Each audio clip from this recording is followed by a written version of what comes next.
Hi, everybody. Thank you for joining us once again. First of all, Happy New Gregorian. 2025 carries a wonderful new energy of completion as it's a 9 year in numerology. And it's a great chance to actually embody the you that you have been becoming over the last few years, as the last few years have been preparing you to step into your highest expression of self. In our last video that we recorded in December, just before taking a small hiatus, I was going through an initiation and there was a slow burn that was the closing of the previous year. We spoke to feminine leadership, and yet I felt that we spoke a lot about what it feels or looks like sometimes to be a feminine leader from the perspective of the businesswoman who's breaking through the barriers imposed by the patriarchy or the distorted masculine. And we touched on quite a bit that I think it had a lot of value, and yet I do think that we can clarify on some things as well as add more depth. So I thought it could be a good idea to redefine feminine leadership. I feel the feminine leadership is heart-based. Feminine energy is known for its compassion, for its empathy, for its nurture. We bring forth empowerment through the connection of mind, body, and spirit. We filter through a connection of the third eye, the heart, and the womb. We see, we feel, and we know. It's embodied. It's not rationalized, disconnected, or chopped off, like you like to say, Jen. It doesn't stop at the filter of the ego. It's felt and it's intuitive and it's of service of something or to something greater than ourselves because it's purpose driven. And our purpose, being heartfelt, is in service first to the divine, which is in turn in service to others, which is in turn service to self. It's not the other way around. It's got its priorities in check. And looking back on the last video, I could see how going through our own processes with ease and grace and not forcing ourselves, as we generally speak a lot too, especially like when I mentioned dropping into femininity and making your way of being your way of leading and inspiring and doing your business instead of hustling. It actually lets everything that isn't aligned or doesn't feel good to simply fall away organically. And when inspiration hits once more, it does so with incredible fervor. One of the first things that we spoke about was being the one woman show. And I think that the problem is, as I said, that those in leadership, they're actually still going on the masculine model, or those that we can see in leadership that have made a name for themselves. They're going on the masculine model of what leadership looks like. It's strong, it's put together, it's serious, it's professional, and it's always busy in the best way possible. Why is this a problem? It's not vulnerable. It's not real. And we're stuck in dealing with imposter syndrome, self-worth issues, and a lack of motivation because subconsciously we're comparing ourselves to people who have VAs, copywriters, marketing strategists, and a list of et ceteras who help them put their content together, which is what I keep referring to as outsourcing.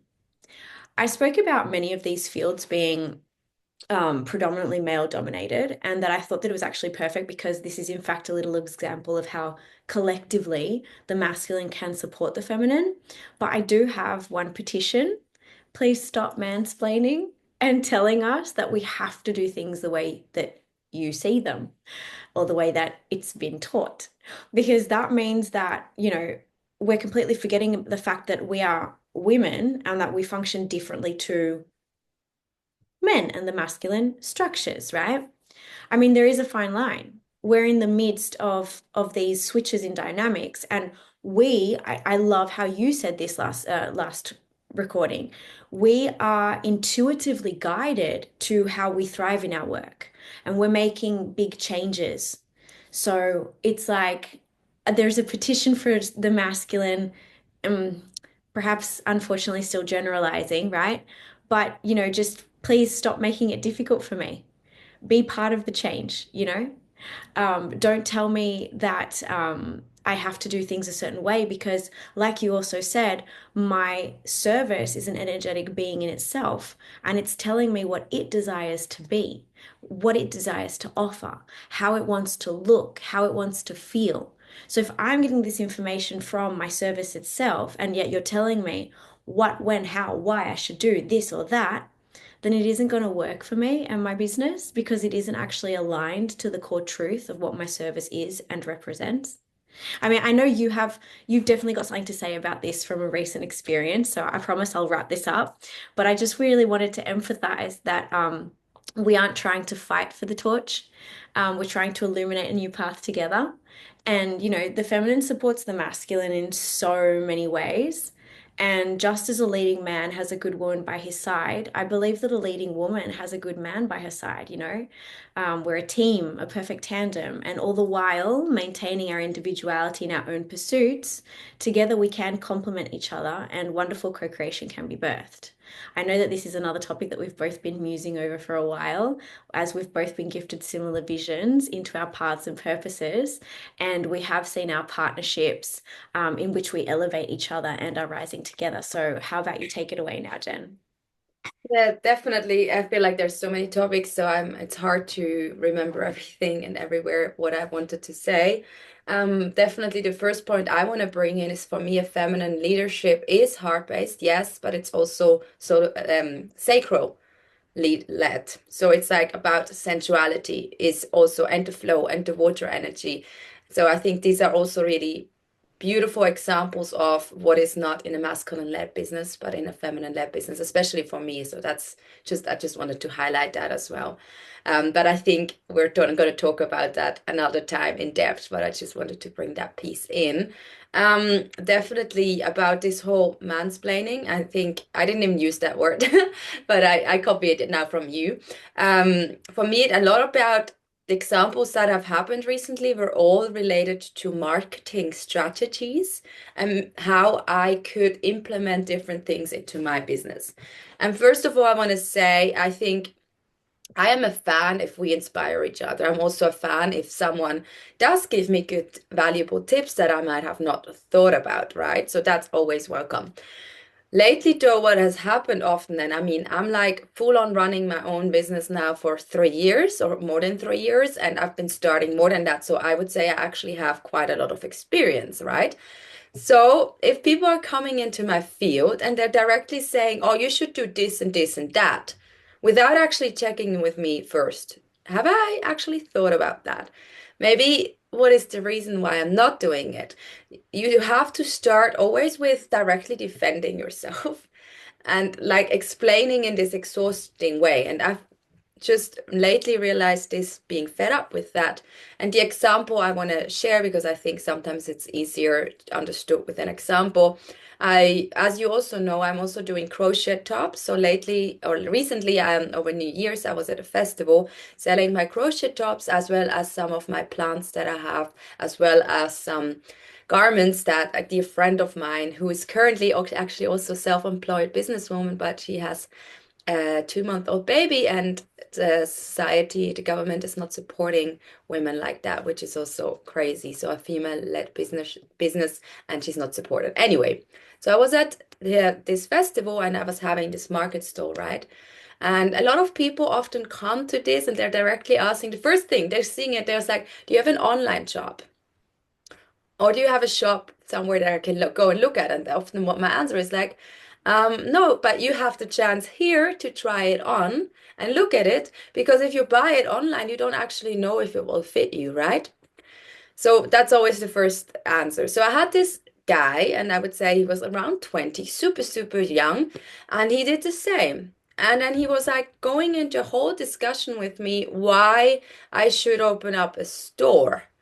Um, like just yeah, you would might be able to reach way more people if you opened up a store and have an online shop and da da da da da da da. And I'm like, dude, you have a lot of knowledge from being educated. Most likely, got just recently got a business degree or are in the process of getting a marketing business degree, but you have no idea how it actually looks like how hard it can be to pay like this fees, this monthly fees, right?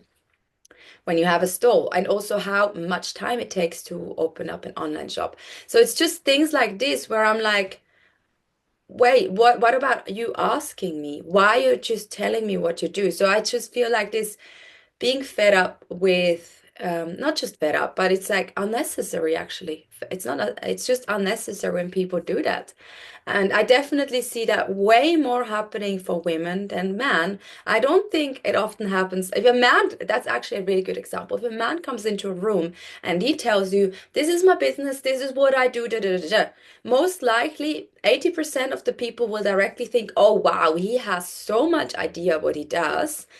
He has so much knowledge. I really want to buy from him. It's just my experience. If a woman does the same, the first question is, does she really know what she's speaking about? Does she have plenty of experience? And she has to prove me a little bit longer and a bit more why I really need to buy from her. So we have this innate disbalance that is just happening if someone steps into the room, which is again a different topic. Sorry, I brought up another topic, but it is for me, it's linked with the other topic I very, very much. I Um, and I feel like there is just, this is a huge, huge thing. So that's again where we're talking often about it. It's hard to build the path, to build the road towards where we were going. And that's why it's important to speak about it and to bring up all these things that are happening in the background that we observe all the time. I don't know, have you observed things like that happening? A man entering a room and a woman entering the room, and they're just innately being treated differently, even though the woman most likely has 20 years of experience and the man just did a one weekend thing and like thinks he knows everything. Sorry. I mean, absolutely. Absolutely. And I think what you were saying was actually really valuable. And what it was bringing to me is things that I've been speaking to with clients, with sisters, etc.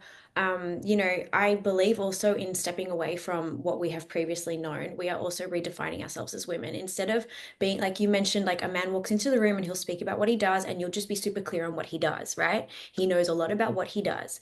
The thing is, I have never believed that we are here to be just one thing.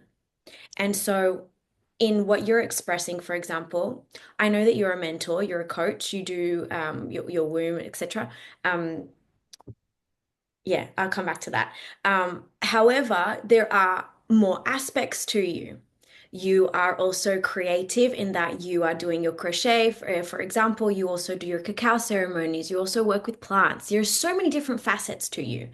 And so, yes, there is a judgment that someone saw you at a festival and thought, oh, she needs a shop, without actually realizing that I don't need a shop. This is another creative outlet for me. And if I can sell it, fantastic. I don't dedicate my whole entire being and energy to this thing, which is, again, as I'm saying, that I think it's just, old paradigm of you have to choose one thing. I mean, it's like we're indoctrinated this way. We're taught this to be this way. You study for 20 something years and then you go to one job and you stay in that job for the rest of your life. However, especially right now, especially amongst the feminine collective, we are definitely finding that 9 to 5 doesn't work for us. Hang on, there's more. Okay, what more is there? I have gifts. I have clear abilities. I can channel. I can listen to my womb. Oh my goodness, I'm creative. I can create life. I can create business. I can create whatever the heck I want to create. And so if we redefine the infinite possibilities that we are, that's where we don't have to fit ourselves into the boxes that we have been made to fit into previously, if that makes sense. So I think that that's what was coming to me as you were speaking there. There's just las facetas, the different facets of people, the different aspects. They need to be, minds need to be broadened, that we're not just the one thing. Yeah. Um, but Side projects, right? We have side projects and side creative outlets, like you said, and we have side like sparks that we're living. But it doesn't mean that I want to focus all my energy, all my money, all my time into this one thing, right? And to be able to have these different categories, I actually also need to be able to divide my money and my time between that. So I can't just have a shop, an online shop, like full on blown website for an online shop. Where will I send it from? Like so many things of like, no. And maybe you don't. But the reason why I started like selling a lot of my plant stuff and also the pants is because people started wanting to have what I have. Mm. So it's just like it just got thrown onto me. So no, why I find more joy in selling it one to one with the person and seeing their face smile, like light up instead of. But I don't want to have own a shop. You're right, I don't. True. Hmm. Hmm.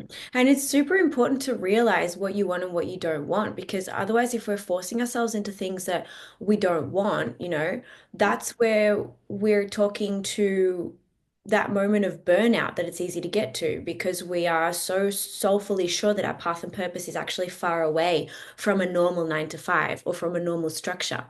And this is a very interesting topic also, because this is where we need to make sure that we're also.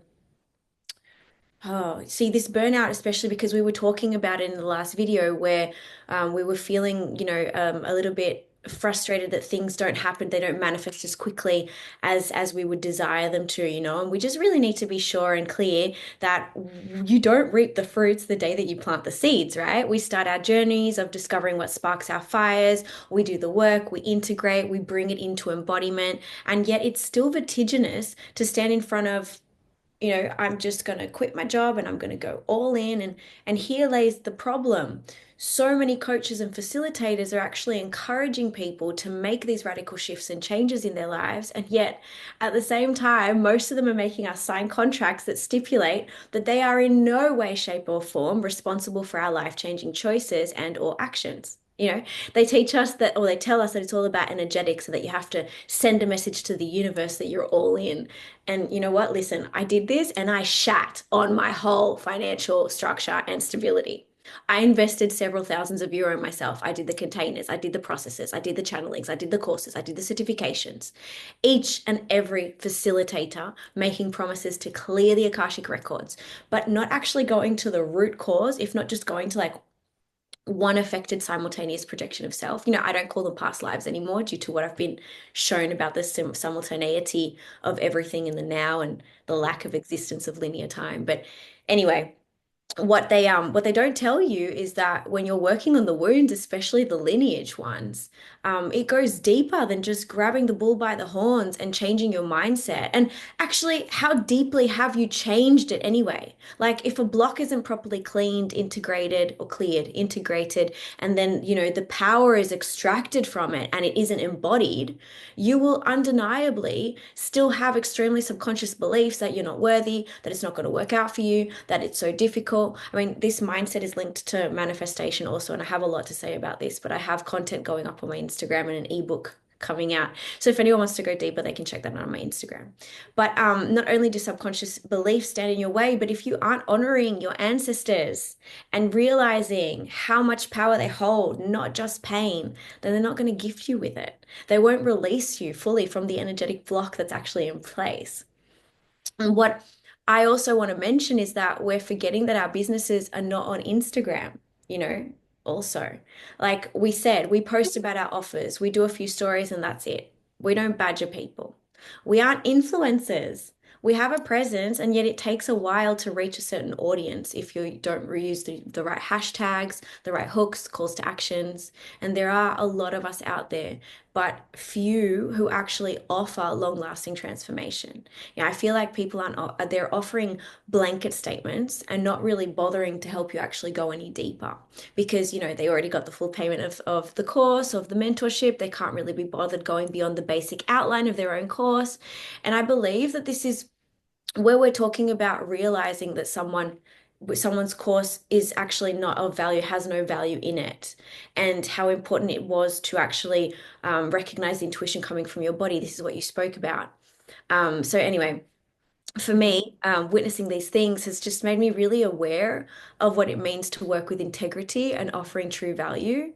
I feel like I'm here to celebrate those who actually want to change their way of existing, not just take people's money and call it spiritual coaching. I feel like I'm choking on all of the capitalism creeping into the community, and it makes me really sad. So many suffer with concepts, spiritual concepts, outdated ones, or manipulated ones, or ones that have been just thrown into a milkshake maker, and they're just For example, the concept of the twin flames. It's become a multi-million dollar business now, to talk about unconditional love in a distorted way and slap a concept label on it. Um, I'm a twin flame. I went through hell. I realized that it's about coming home to yourself. It's about choosing yourself, not to be in union with a person outside of you, but to return to the holy union within of your healed masculine and feminine polarities. Um, Now it's neither a desire or a requirement for me to be with the twin. I believe it's a journey of self-mastery in such a different way that's it's taught, keeping people in loops of pain. And that's what I mean, these distorted unconditional love. What is unconditional love? I think a lot of people need to redefine their definition of unconditional love. But anyway, integrity is where I was going with this.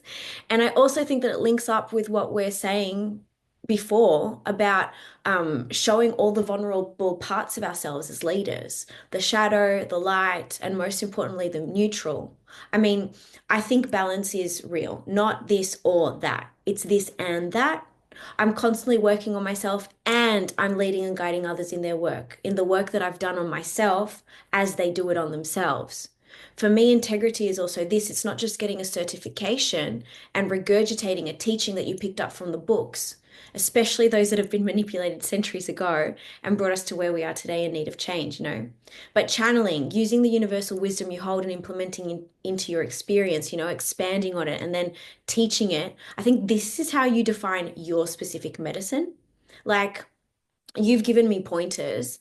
I started paying more attention to my body and more to my womb thanks to your sisterly encouragement and sharing. But since then, I've been channeling my own practices as well as commencing and being initiated into the mystery school of Goddess Isis, which is, about sexual alchemy.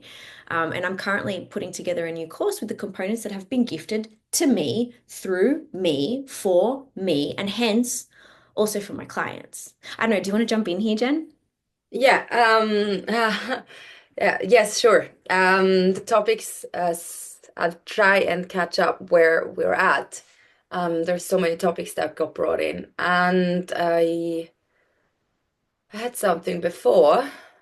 Um, yeah, Go. about the integrity and also um, what we learn with others when we go and have courses with others and things like that.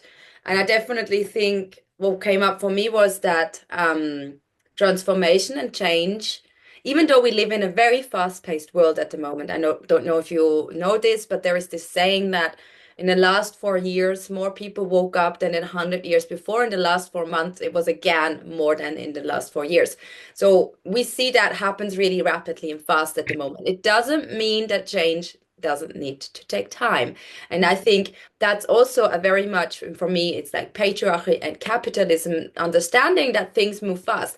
I do something, tomorrow I'll change and it will be. It's like a very driven world of like linear thinking and jumping from here to there, which is not the case. And that's why where you and me are coming in, we are teaching and we're not just teaching, but we're guiding people to do these changes within themselves that are sustainable, that are they can integrate into their daily life, but it might take a little bit more.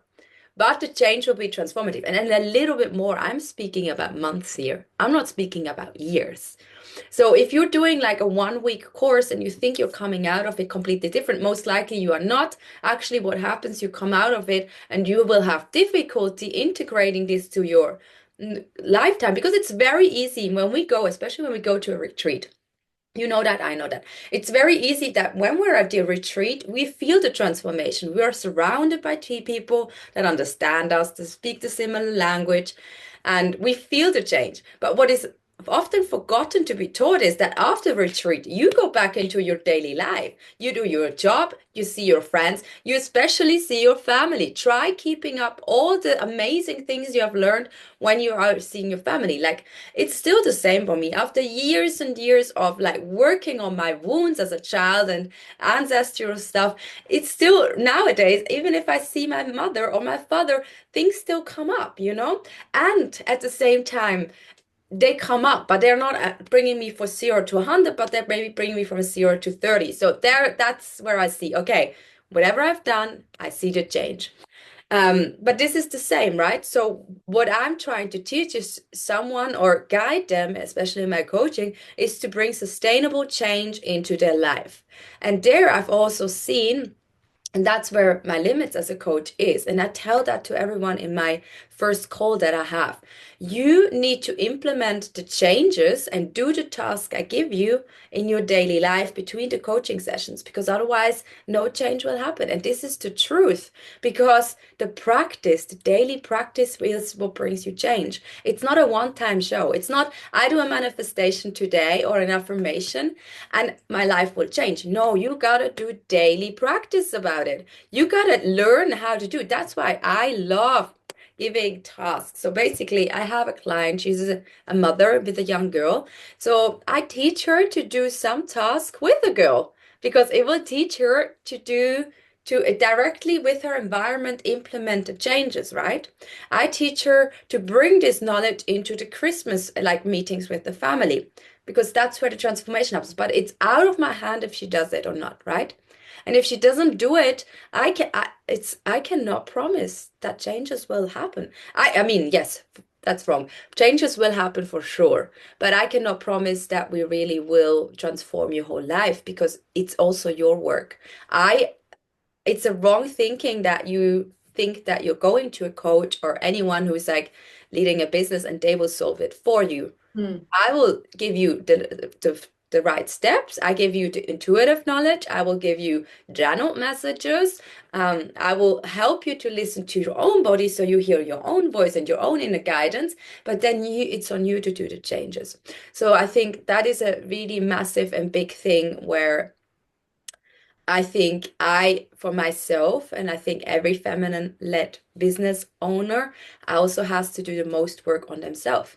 So for me, the power you hold or the transformation you hold actually stops the moment you stop doing your own work, Mm. right? Because if I want to be a good example for my clients, which basically I need to do, I spoke about that last time, right? I can't be a nutritionist coach, but eat shit. It doesn't work that way. So I cannot be a coach bringing you to your body and helping you to understand your sensuality and like your sexuality if I don't work on this myself, right? So I am working with a coach that helps me with my insecurities, that helps me with the questions I have in life. So the moment you stop doing that, in my opinion, it's like it's a goner. It might be very slow, because we're still energetically the capitalist energy still holds a lot the frequency. So it takes at the moment. I spoke to you about that just recently. The frustration I feel when I see that all business owners are really thriving at the moment, but they're actually not doing any of this. But we both know that it's changing, right? Like everything in the collective is changing at the moment. The earth, the frequency of the earth is changing to a feminine frequency. The frequency of the sun is changing to a feminine frequency. So at the moment, we are just going to be supported, but it takes some time. We don't know. It could be a year, 2, 10, 15, 20. We don't know how long. We just got to stick together, find other women. Especially for me, it's like it became so clear that I need other women, especially business owners in my field, and we need to be this strong circle. And I can see that we hold each other's back, especially if one of us is like, I can do it. No, you can. Okay, come on. Because it's not we can't run it by ourselves, like solely by ourselves. Changing the whole frequency of our earth is it's difficult. Not the earth frequency, the frequency that is laying on top of our earth that we have created. To change all of that, that's too tough to do it by ourselves. Mm. Yeah, sisterhood. You're bringing back sisterhood. I love that. Yeah, I have a lot to say on what you just said, but the first thing that I want to say is the first things that you were saying is just like Christmas is the perfect time of the year for us to actually witness how much of what we've learned throughout the year we've actually been able to integrate. Because like you say, try holding all your shit together while you're with your family, that's the biggest test. Um, but yeah, you did say a lot, and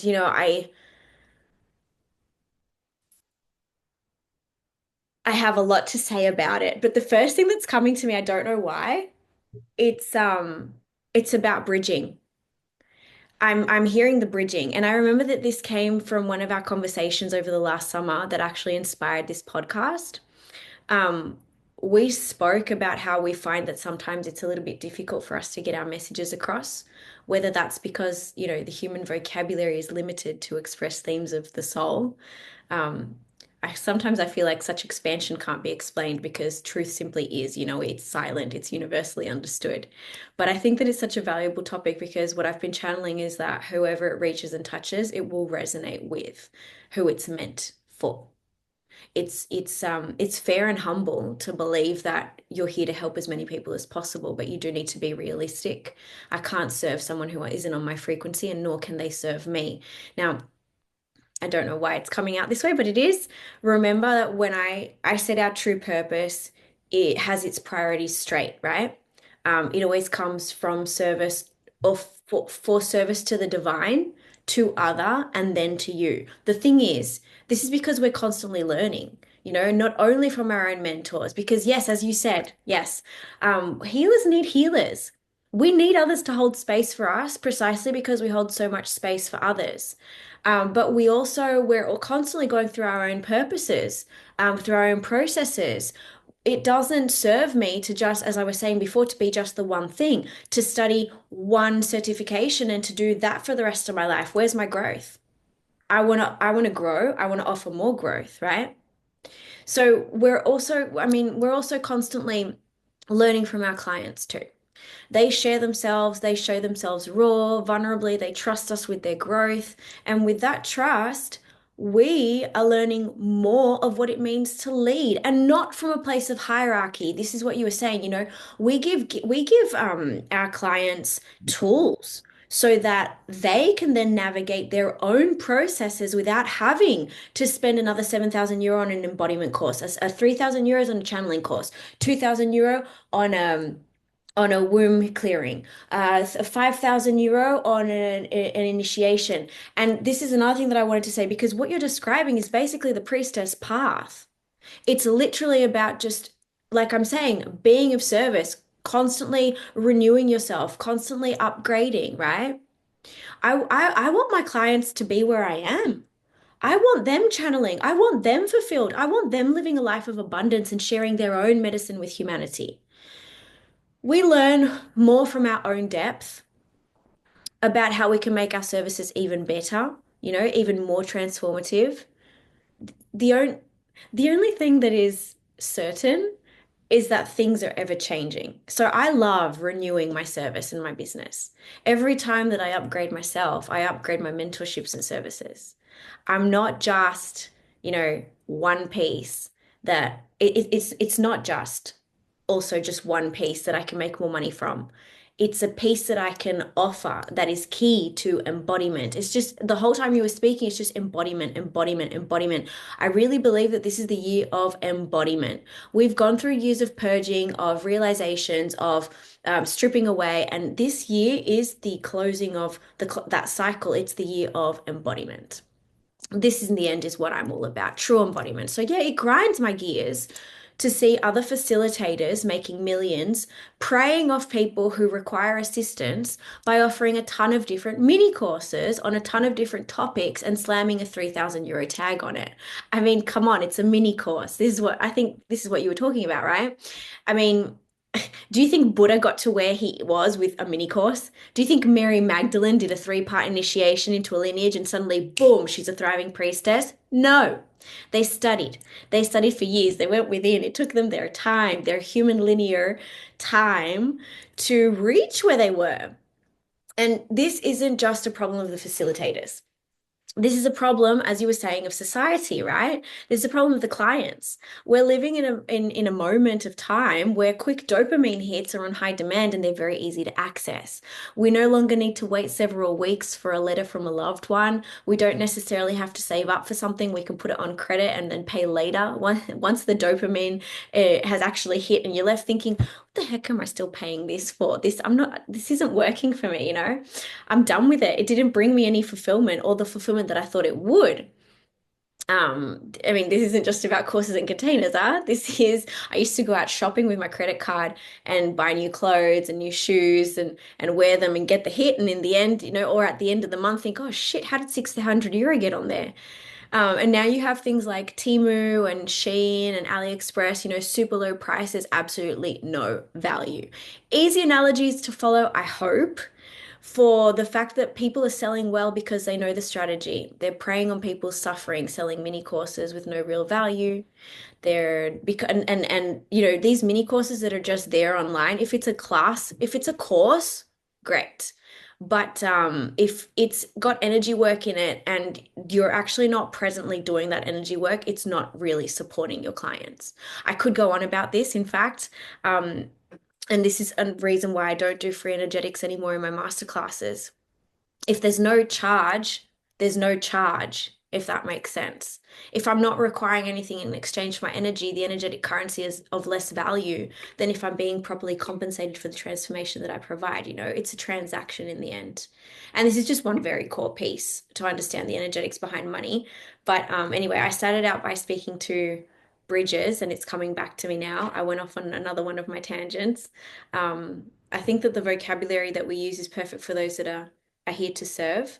Um, and those who need to find us will, because we shouldn't be diluting ourselves, our messages or our work for any other reason beyond the algorithm, because we know that it'll shadow ban us depending on what we're speaking about. And I know you have quite a bit to say about that.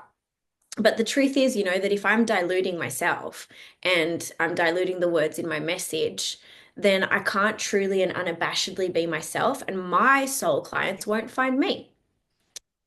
As you can see, the hiatus and void inhabitants has brought out a lot of my fire. My feminine blueprint is fierce and unapologetic at this point, and she knows that she's on the right path because she listens to herself.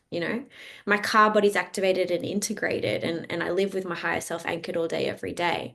I am my higher self. I am embodied. I live and I observe absolutely everything and everyone in my existence from a place of what more can I learn? How can I align more to my truth? How can I see more through the lens of unconditional universal love, if that makes sense? But yeah, I know I went off on another one if you want to go. Yeah, but you brought up so many topics in the beginning before we even started recording. Can you just remind me what topics we might have not covered yet? We've covered everything that I have on the paper. Ah, nice. Okay, nice. Let me see what else wants to be spoken about. And I think it's just, again, this authenticity and living your own truth, which I think is the key point. And therefore, I think I actually want to wrap it up with that if you're okay, because Absolutely. because this is such an important topic. It's like, I think the time is done with, and you know that, I don't know that, where we can keep putting on masks. Like masks are being unveiled, is that the right word? Yeah. Unveiled, yeah. I've actually watched a channeling for 2025, and I'm not going to share everything here because you can just watch it yourself. But it did say masks are going to be unrevealed even more. So this is done. Like it's done. I cannot show up as a pretentious person in my business and say like, ah, I'm and there is nothing behind it. It's not going to work anymore, and has been working for many, many years. There is so many examples.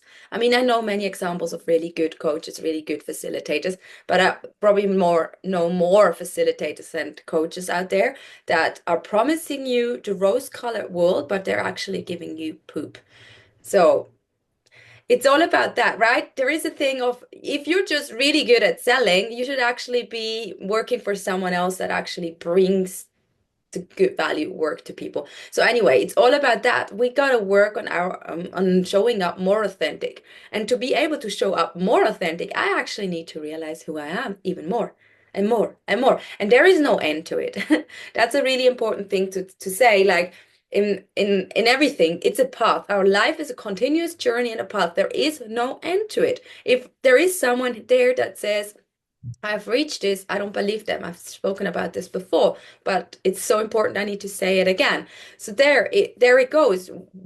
Unraveling more of my inner truth and really showing up when I'm embodying it means I gotta work through insecurities, pieces of self, no, unworthiness, pieces of my ancestral stuff that is limiting my family, my inner child, da, da, da, da, da. I can go on and on and on. So continuously chipping on those brings me more to my truth and my authentic self, right?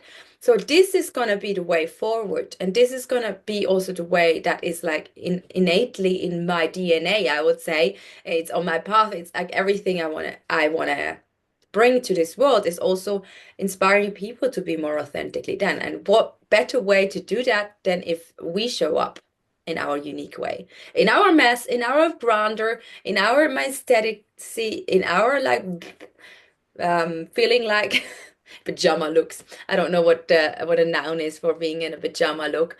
Um, but yeah, so this I think is key to everything, and I really want to invite everyone that listens also, what is one thing that you can do to embody your authentic being more? And please feel free to read, like look at our Instagrams, our other videos on YouTube, because we share so much free content that is gonna support and help you in that. And obviously, if you feel the call, then reach out to any of us and go into a dialogue. Like I'm more than happy to answer your questions. You are more than happy to answer your questions. And obviously, look at our offers, what we bring out into this world, because and see how it can support you. And I want to say thank you so much for joining in and listening. Yes, thank you. I love where you left it. I think it's a perfect place for the next video. Authenticity is a big one. So, yes. All right. Thank you, everybody, for joining us, and we'll see you next time. Bye. Bye bye.